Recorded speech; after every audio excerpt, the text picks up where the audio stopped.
दोस्तों नमस्कार, मैं राम सूरत यादव। क्या प्रधानमंत्री मोदी ने और बीजेपी ने विपक्ष को डिप्टी स्पीकर का पद न देकर के बहुत बड़ी गलती कर दी और अब ऐसा लगता है क्या डिप्टी एसपी का पद जो है विपक्ष को न देकर के, और अब ऐसा प्रतीत हो रहा है कि स्पीकर का चुनाव होगा और मतलब लोकसभा अध्यक्ष के चुनाव होगा और उनके खिलाफ एक तरीके से विपक्ष की तरफ से बहुत बड़े कद के नेता के सुरेश खड़े हुए हैं जो 8 बार के सांसद चुनाव जीत चुके हैं। तो आप कल्पना कीजिए कि विपक्ष की तरफ से जिस तरीके से ये जो है उम्मीदवार के सुरेश सामने देश के आए हैं, उससे ऐसा प्रतीत हो रहा है कि विपक्ष की सभी पार्टियां, यहाँ तक कि एनडीए के चंद्रबाबू नायडू की पार्टी और नीतीश कुमार की पार्टी भी के सुरेश को समर्थन दे सकते हैं। तो ऐसे में अगर आज चुनाव होगा लोकसभा अध्यक्ष का और बीजेपी के तरफ से ओम बिरला चुनाव में खड़े हुए हैं, तो आप समझ सकते हैं कि कहीं अगर ऐसा खेला हुआ, जिस तरीके से राहुल ने बहुत बड़ी बात कही कि अंदर ही अंदर उनकी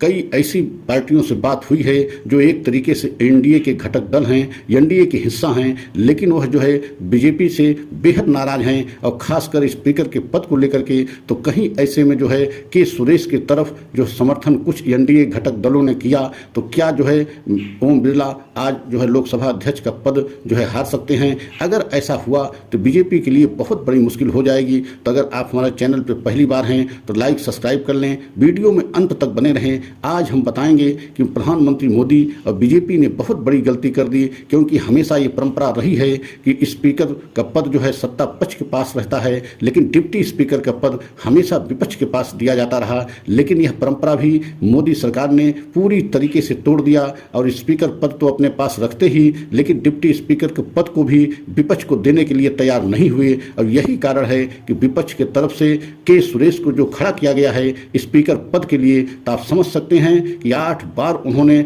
लोकसभा का चुनाव जीत चुके हैं। तो आप समझ सकते हैं कि उनसे वरिष्ठ और उनसे योग्य जो है लगभग सांसद इस समय इतने पुराने कोई है नहीं। और यही कारण है कि सुरेश के खड़े होने से विपक्ष ही नहीं बल्कि एनडीए के कई घटक दल ऐसे हैं जो उनका समर्थन कर सकते हैं। अगर के सुरेश का समर्थन एनडीए के घटक दलों, खासकर चंद्रबाबू नायडू की पार्टी, नीतीश कुमार की पार्टी और कुछ ऐसे क्रॉस वोटिंग हो सकती है, जिससे उम्मीद दिखाई पड़ रही है कि कहीं के सुरेश स्पीकर पद पर विजयी हो गए तो बीजेपी के लिए बहुत बड़ी मुश्किल होगी। और तब ये माना जाएगा कि अब बीजेपी की सरकार बिल्कुल गिरना तय है। और बीजेपी ने यह बहुत बड़ी गलती कर दी। सहमति के अनुसार बीजेपी को स्पीकर पद अपने पास रखना चाहिए था। हमेशा स्पीकर के पद सत्ता के पास रहता है और डिप्टी स्पीकर के पद विपक्ष को देना चाहिए था। यही मांग जो है विपक्ष की तरफ से थी भी कि अगर जो है बीजेपी और खासकर सरकार सहमति बनाना चाहती है तो स्पीकर पद पे हमें कोई आपत्ति नहीं है, लेकिन डिप्टी स्पीकर का पद विपक्ष का होना चाहिए।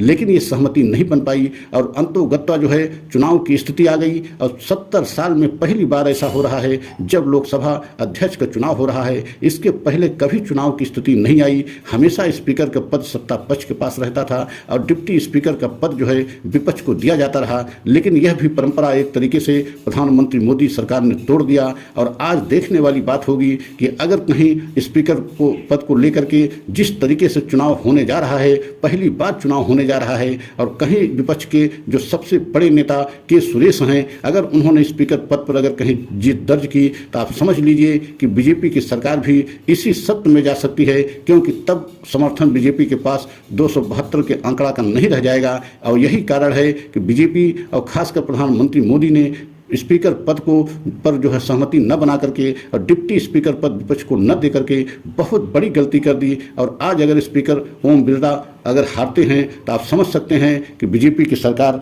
जाना लगभग तय माना जाएगा। और यही कारण है कि अब विपक्ष पूरी तरीके से एकजुट हो गया है। अब विपक्ष ही नहीं बल्कि एनडीए के कई घटक दलों से विपक्ष का संपर्क बताया जा रहा है। अब देखना ये होगा कि आज दिन में 26 जून को जब आज चुनाव होगा तो उसमें क्या स्थिति बनती है। क्या स्पीकर पद को लेकर के क्या ओम बिरला जो बीजेपी की तरफ से लड़ रहे हैं, क्या उनकी हार होती है या वो जीत करके दोबारा जो है लोकसभा अध्यक्ष स्पीकर बन जाएंगे। अगर ऐसा हुआ तो एक तरीके से विपक्ष को झटका लगेगा। अगर विपक्ष कहीं ऐसा नहीं होने दिया और कहीं विपक्ष चुनाव में के सुरेश को जिता लिया तो ये विपक्ष के लिए बहुत बड़ी जीत होगी और बीजेपी खासकर मोदी के लिए बहुत बड़ी हार मानी जाएगी। और एक तरीके से तब सरकार को गिरना लगभग तय माना जाएगा। तो अगर हमारा वीडियो अच्छा लगा हो तो लाइक सब्सक्राइब करें, कमेंट के द्वारा अपनी राय अवश्य दें। अगला वीडियो पुनः लेकर के आएंगे। जय हिंद, जय भारत।